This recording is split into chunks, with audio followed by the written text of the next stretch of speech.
January 6th rioters, baby. Oh, we have to do the Jan 6. Gotta do the Jan 6 rioters. All right, give me a second here. Let me pull up this jingle. Jan 6. January 6 rioters. January 6 rioters as the Jan 6, the 1/6, the primetime television event of the summer has slowly been getting canceled and rescheduled and is not getting the ratings people were hoping for. There was some big news over the weekend, Gons. Stephen Colbert explained staff arrests at the Capitol. Whoa! What? And this is You CNN? heard about this. Stephen Colbert staffers getting arrested illegally, occupying the Capitol building. The day one headlines for this story were just so delicious. But the article goes on, or rather the headline, this was first-degree puppetry. Now, I wanted to bring this from CNN because we've been having fun exploring the difference in how CNN is handling lots of stories. Remember, we're mainly, mainstream news analysis and deconstruction here, and the evolution that CNN has been going through has been really fascinating to watch. But let's read it now. This is a quote. How was your weekend? I certainly had an interesting one because some of my staff had a memorable one. That's how Stephen Colbert opened his monologue Monday after members of his late show production team were arrested last week at the U.S. Capitol.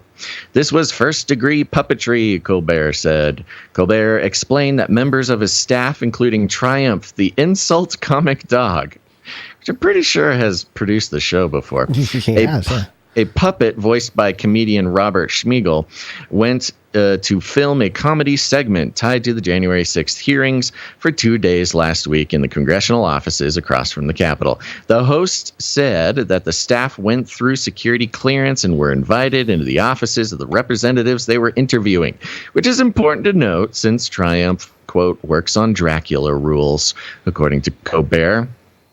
It doesn't work very well when CNN is trying to recreate already bad jokes from an already bad comedian. So they're taking the monologue jokes and they're just basically rewriting it for this article. Is that what's happening here? Exactly. And Stephen Colbert, famously not funny. I mean, in this current form, in his late. Don't they have writers for shows like that? Don't they have like a room full of people coming up with jokes? Oh, hundreds of thousands of dollars goes into writing each of these episodes. These jokes are expensive, okay, Gons? So works on Dracula rules. On the second day of filming, the staff was detained by the U.S. Capitol Police. Quote, which actually wasn't that surprising. The Capitol Police are much more cautious than they were, say, 18 months ago, and for a very good reason, Colbert said. If you don't know what that reason is, I know which news network you watch. On Friday, the U.S. Capitol Police said in a statement that officers, quote, observed 7 individuals unescorted and without congressional ID in a 6th floor hallway in the Longworth House Office building on Capitol Hill. The Capitol Police added that those individuals were charged with unlawful entry. CBS noted in a statement Friday that its production team's interviews with members of Congress had been authorized and prearranged. Colbert on Monday continued by saying that the U.S. Capitol Police were just doing their jobs, as was his staff, and that everyone was very professional and very calm. Quote, a fairly simple story until the next night when a couple of the TV people, and then it goes into like, oh, Fox News is mean to me, which also, surprise, not very funny. Did Fox, see, I wasn't tracking this. Did Fox come out and say that Colbert staff insurrection of the Capitol? They don't say insurrection. Oh, bro, it was a wonderful day of headlines. Oh, I didn't see that. And if you just read the headlines, you would have thought that Colbert's staff were at January 6th. That's the impression I got based on not looking into anything. I just saw the headlines rolling through. That's the impression I got. I was like, whoa, Colbert. So wait, did this just happen or was this back in January 6th? So right. So all the headlines gave the impression that, ooh, Colbert staffers are crazy right-wing extremists. Turns out that they were filming interviews in the building and were authorized to do so, but then stayed later. After they were supposed to. So they were illegally in there, but they were, just filming comedy in the hall or something. Right. Their little puppet guy. Yeah. Their insult the comic dog. It's just what he does, doing or whatever his name is. On the walkout or something, and just kind of wandering around the halls, which is what was going on January 6th until, right. until the instigators started bashing windows. 99% of the people who entered the building were doing that exact same thing, just wandering around, looking at stuff and like all excited about being in there, which is exactly what Colbert's people were doing. And look, anybody who knows anybody who's worked in the TV industry, this is actually not that uncommon. This is not that weird. You get access to certain places that nobody else gets access to, and you're a Hollywood have the little person, badge or whatever. You gotta. Did I lose you? Big crew. Everybody would recognize insult the comic dog, so you think you can talk your way out of everything. This is just normal for this business, and I don't know. It's not surprising at all.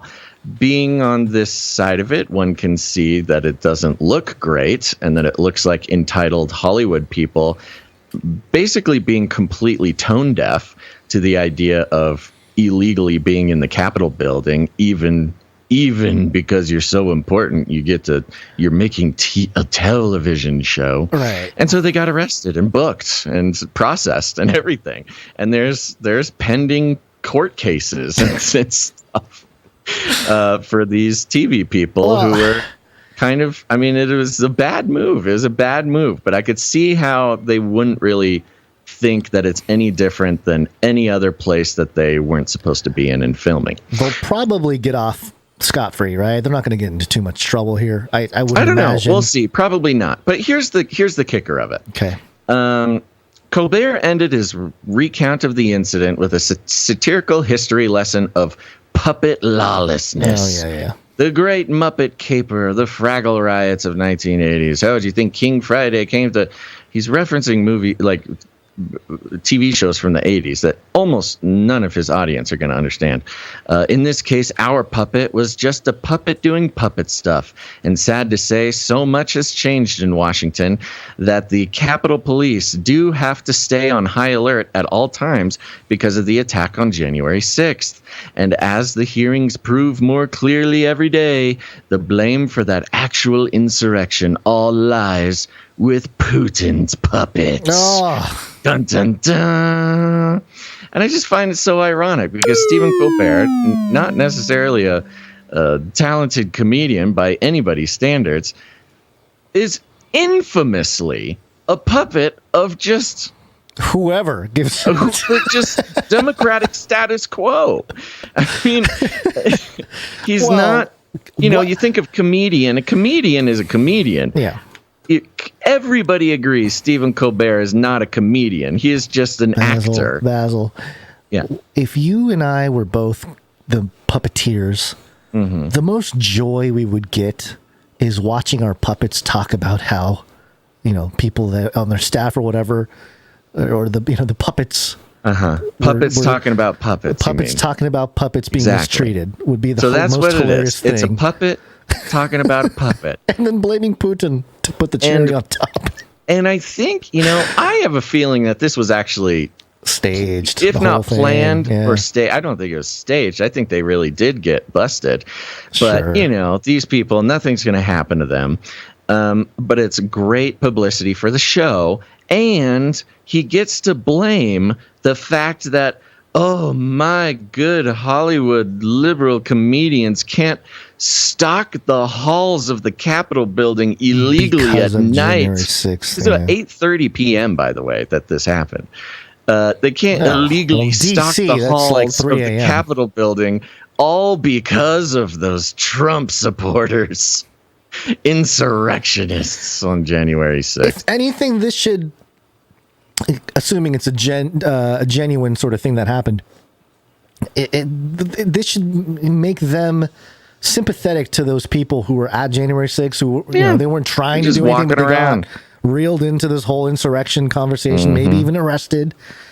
Well, so, it's a beautiful comparison. I think that's the comparison trying to be made. The social engineering of this is, you know, if 99% of the people on January 6th were simply just walking around and excited to be there and not violent insurrectionists, then why does it look so different than these other fun people walking around with a puppet? Why didn't anybody bring a puppet to January 6th? It could have gotten off scot-free, baby. Yeah.